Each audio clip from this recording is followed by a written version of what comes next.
മുട്ടയാ കോഴിമുട്ട. കോഴിമുട്ടയാണോ നല്ലത്, കാടമുട്ടയാണോ നല്ലത്, താറാമുട്ടയാണോ നല്ലത്? ഏത് മുട്ടയാണ് കുഞ്ഞിന് നല്ലത്?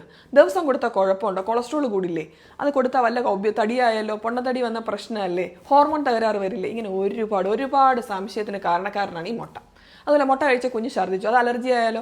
അങ്ങനെ സംശയങ്ങൾ ദിവസവും ഉണ്ടാവും. ഒരുപാട് അമ്മമാർക്ക് ചോദിക്കുന്ന ചോദ്യമാണ് ഈ മുട്ടയെ പറ്റി. കുഞ്ഞുങ്ങൾക്ക് 6 മാസം പൂർത്തിയായ ശേഷം നമുക്ക് കോഴിമുട്ടയായാലും താറാമുട്ടയായാലും കാടമുട്ടയായാലും ഏത് മുട്ട വേണമെങ്കിലും 6 മാസം പൂർത്തിയായ ശേഷം കുഞ്ഞുങ്ങൾക്ക് കൊടുക്കാം. കൊടുക്കുമ്പോൾ ആദ്യം കൊടുക്കേണ്ടത് മുട്ടയുടെ മഞ്ഞയാണ്. മഞ്ഞ കൊടുത്ത ശേഷം വേണം മുട്ടയുടെ വെള്ള കൊടുക്കാൻ. അപ്പോൾ ആദ്യത്തെ 2-3 ദിവസം മുട്ടയുടെ മഞ്ഞ കൊടുക്കുക, അതിനുശേഷം മുട്ടയുടെ വെള്ള കൊടുക്കുക. ഒന്ന് കുഞ്ഞ് ഛർദ്ദിച്ചു എന്ന് കരുതി അത് നിർത്തേണ്ട കാര്യമില്ല. സാവകാശം 1-2 ദിവസം കഴിഞ്ഞ് വീണ്ടും കൊടുക്കുക. ഇനി കൊടുക്കുമ്പോൾ എങ്ങനെ തരും? നല്ലവണ്ണം പുഴുങ്ങി തന്നെ കൊടുക്കണം, ഹാഫ് ബോയിൽഡ് കൊടുക്കരുത്. അതുപോലെ തന്നെ നമ്മൾ ചിക്കുമ്പോൾ നല്ല ഫേം ആയൊന്നും ശ്രദ്ധിക്കണം.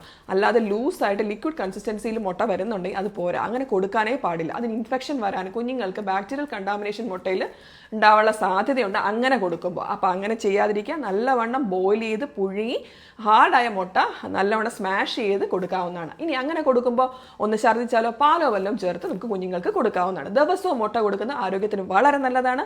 കുഞ്ഞുങ്ങൾക്ക് കൊളസ്ട്രോളിൻ്റെ പ്രശ്നമൊന്നും സംഭവിക്കുകയില്ല.